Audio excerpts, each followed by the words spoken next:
Ah yes, Swan Lake. One of the most iconic tales and an even more iconic ballet with music composed by the legendary Pyotr Ilyich Tchaikovsky, who also composed the music for The Nutcracker and for Sleeping Beauty. The tale tells of a tale of Odette, a princess who was cursed to be a swan by an evil sorcerer. And it's by the power of true love by a prince to fall in love with her to break the curse, or else Odette is cursed to be a swan. Now, the original tale has a tragic ending, as Odette and the prince do sacrifice themselves, drowning in Swan Lake and saving the Swan Maidens. But in the revival by the Murasovsky Ballet Company, the tale has a happy ending, and it's most commonly found in many adaptations for kids, especially in 1994's The Swan Princess, which was a Ness Entertainment film. And it's, of course, animated, and it was released during the 90s, where animated musicals were a big deal, and it's very close to the original tale. Instead of the Swan Maidens, you got Puffin, Speed, and Shumbob, and you got Derek, who is the prince instead of Siegfried. And of course his mother is Queen Umberta, and of course Odette and Derek knowing each other from childhood. And they were introduced by the parents, and basically King William, Odette's father, explains how and why Odette was kidnapped by Rothbart.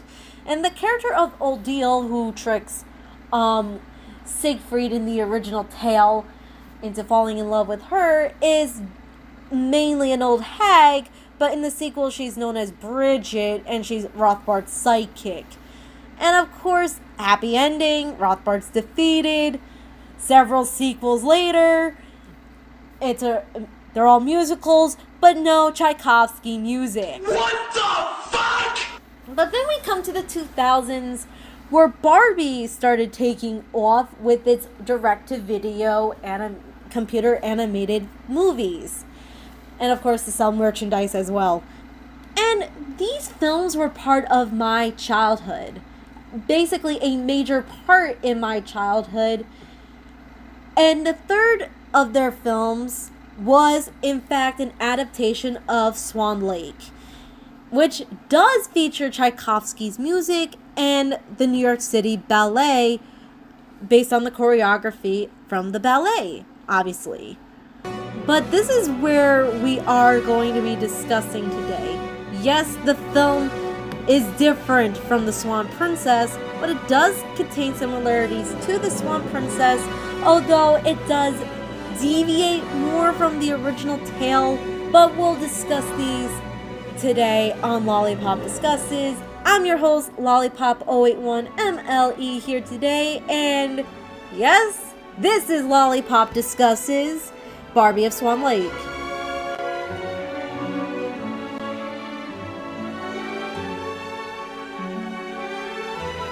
The summary, description according to the Barbie fan Wikipedia page, tells of the young girl named Odette, who follows a beautiful unicorn named Lila into the enchanted forest and picks up a magic crystal that proclaims her destiny as savior of the enchanted forest. Odette, hampered by an overwhelming sense of insecurity, proclaims herself unfit for the job and sets out to leave the forest when the evil wizard Rothbart turns her into a swan. Bolstered by the powers of the magic crystal, Odette vows to defeat Rothbart.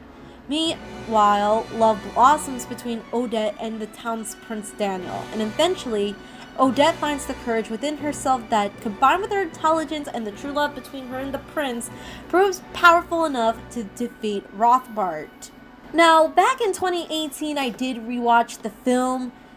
Now it's time for, you guessed it, the key differences between the ballet and, of course, The Swan Princess, which I only seen clips of, and I would kind of like to see the film, and I heard it's pretty good.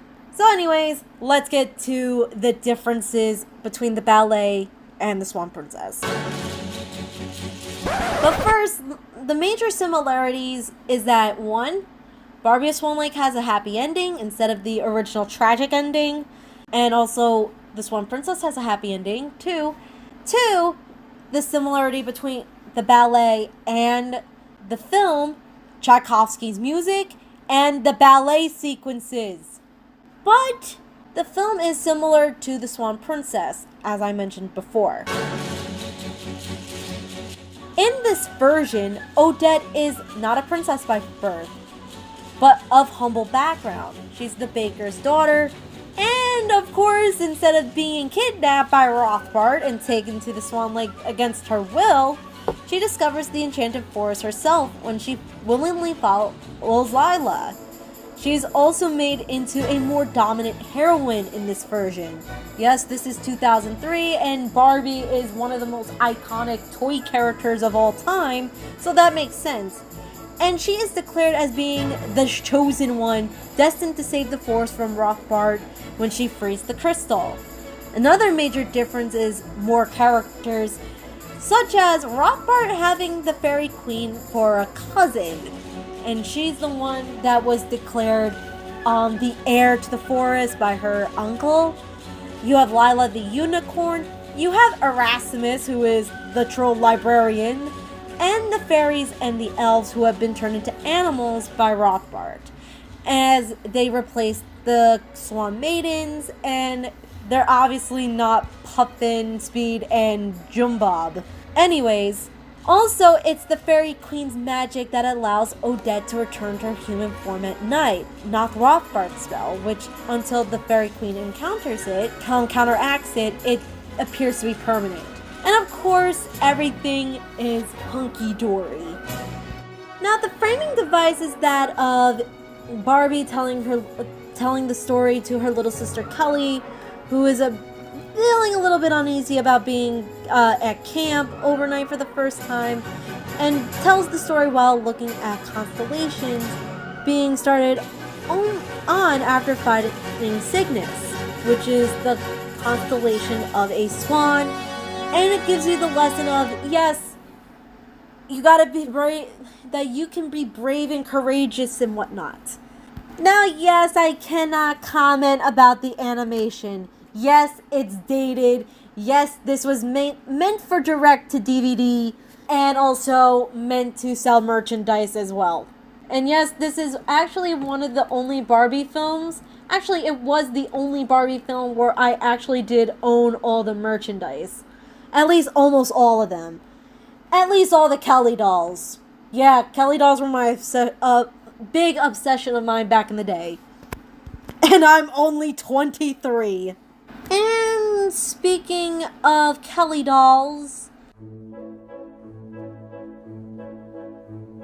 I have one gripe with this film, is that they have the 6 animal characters and their human forms, which, in order of appearance, you have Carlita the skunk, Ivan the porcupine, Marissa the deer, well, a fawn, Leanna the fox, Kelly the cygnet, which roughly translates to young swan, and Jenny the mouse. Now, Ivan and Carlita have more of a supporting role, a major supporting role in this film, while Kelly only has like one line in it, and Marissa, Leanna, and Jenny are basically thrown in the dust, like, you don't have a voice. That is my gripe. Like, you give the major supporting roles to basically the most underrated couple in this film, which I'm not complaining here, but please, you make 6 Kelly dolls of all these characters. At least give the 3 characters that don't even have a single line in this film. What the fuck? Other than they just exist to dance. And I've seen in one review that Lila the unicorn was more annoying than Penelope in Barbie as Rapunzel. But again, this was my childhood. I would have to say that Lila is more spunky, to say the least, but it can get overbearing at times. And Erasmus, he's freaking hilarious. Let's get that straight. He is hilarious. Oh, and I forgot Kelsey Grammer was in this film, too. It was also Vlad in Anastasia. Now, let me get to the connection this has to another fairy tale. But specifically, a Disney movie. Barbie of Swan Lake and Sleeping Beauty are freaking similar in the premise with the spell placed upon the main heroine.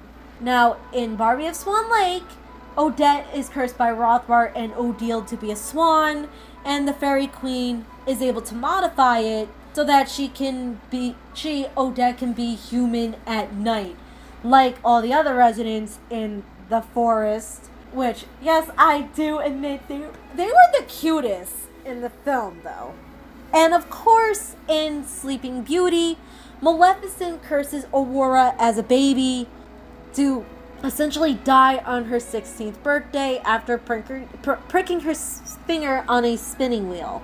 But the three good fairies are able to modify it to only that when she pricked her finger on the spinning wheel, she falls into a deep sleep. And it was supposed to be for a century. Well, of course, in the Disney version, Prince Philip, who was named and modeled after the late Prince Philip, Duke of Edinburgh, and the curse and the spell is broken, and of course Philip defeats Maleficent in her dragon form. And of course in Barbie of Swan Lake, the ending of it is nuts, because yes, it follows the original tale where Daniel does profess his love for Odile while Odette was trying to stop it from happening, and instant regret happens. And of course, when the two are hit by Rothbart's spell or something, like knocking them out, they collapse into each other's arms and they are holding their hands intertwined. So basically the quote goes, Rothbart turns the fairy queen into a mouse when she attempts to revive Odette.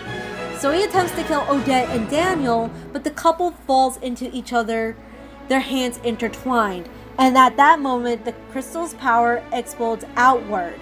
It revives and it stops Rothbart, as, of course, Odette and Daniel were truly in love, and they awoken, and Rothbart's evil is undone. So, it follows the same thing? You know, I really have to put in a theory in a discussion about Barbie of Swan Lake, and it's basically a fan theory. I think Barbie of Swan Lake is connected literally to Sleeping Beauty. And the reason being, hear me out, is if you watch the film, you know that the Queen Mother, who is Daniel's mother, looks like Aurora. I'm serious. Like, the hair is similar and she wears a similar crown to Aurora.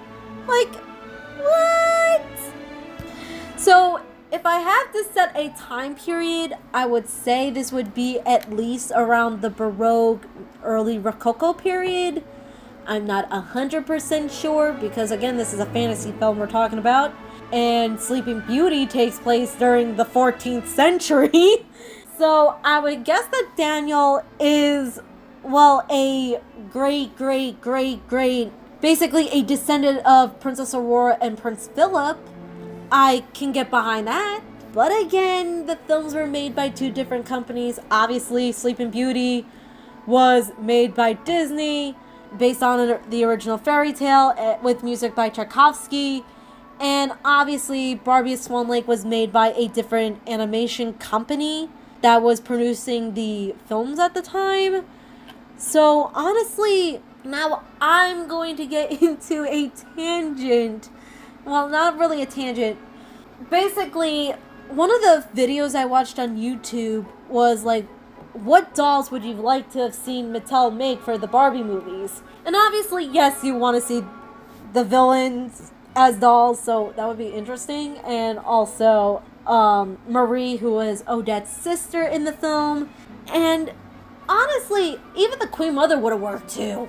Now, let me reference the most underrated and most underappreciated couple in this film, are two supporting characters, Carlita and Ivan. Yes, they are cute in their human forms. Change my mind.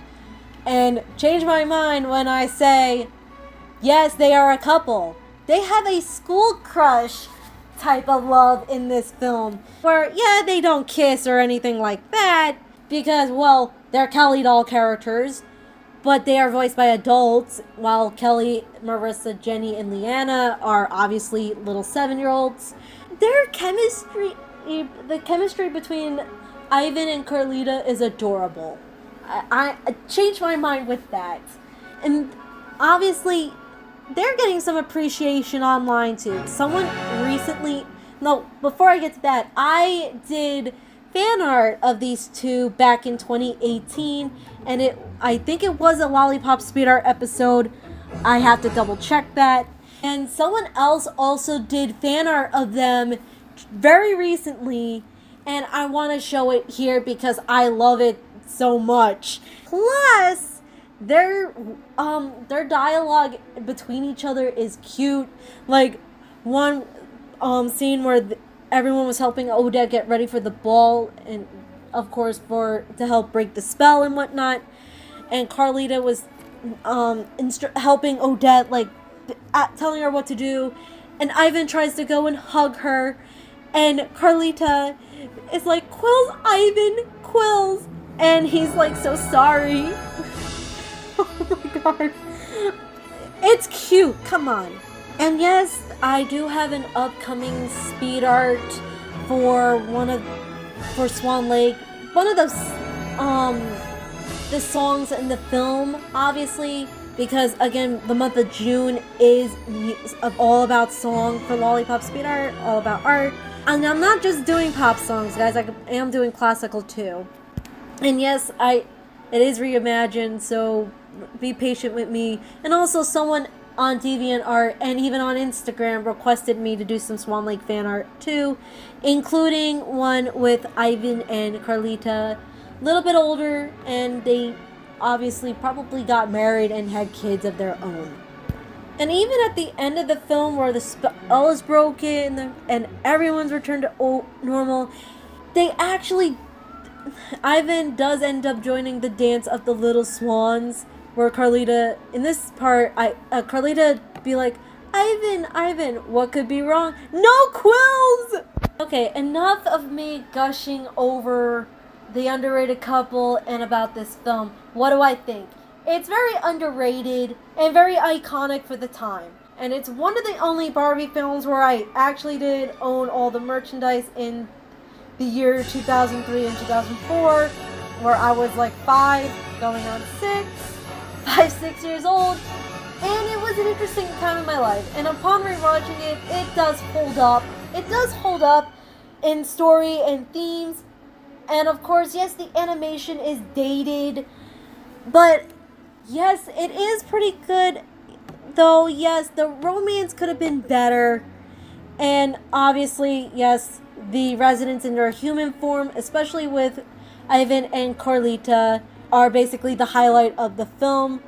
And yes, I do believe that Barbie of Swan Lake probably does take place a couple centuries after Disney's version of Sleeping Beauty. And yes, I did say that you're gonna get some new speed arts in regards to Barbie of Swan Lake. The main one being my recreation of the characters, my reimagining of them, like a little bit older, obviously. And yes, I don't consider the elves and fairies, these characters, as elves, especially in their human forms. I just consider them as residents, like as one YouTuber puts it. So anyways, thank you guys thank you Lollypoppers so much for watching. And if you want to be a dear Lollipopper, please subscribe to my channel, as I post videos like this and Lollipop speed art and Lollipop sings, usually once a month, every Fridays and Saturdays. But June is the month of song, and it's also Michael Jackson month. Well, yes, I had to put that in there, but I'm going to modify it as Song Month and Michael Jackson Month. And I'm not just doing pop music, and obviously I'm not just doing Michael Jackson. I'm also doing songs that I like too, especially with one of my favorites, classical music. And apparently Michael Jackson also enjoys classical music as well. Go check out Moonwalking Kingdom's video about Michael Jackson and his connection to classical music. If you want to follow me on social media, they are linked down below, as all the artwork that I have on there is up on my DeviantArt. And I also have Instagram, Reddit, and Twitter. And of course, that art that I show, the fan art that I found on Instagram, I will link that down below. And without further ado, please stay tuned as I have more videos hopefully coming out soon. Thank you guys so much for being patient with me. Yes, I'm not doing any more drama stuff, just doing the stuff that I love. So I hope to see you Lollypoppers next time. Love you all to death, and peace, y'all.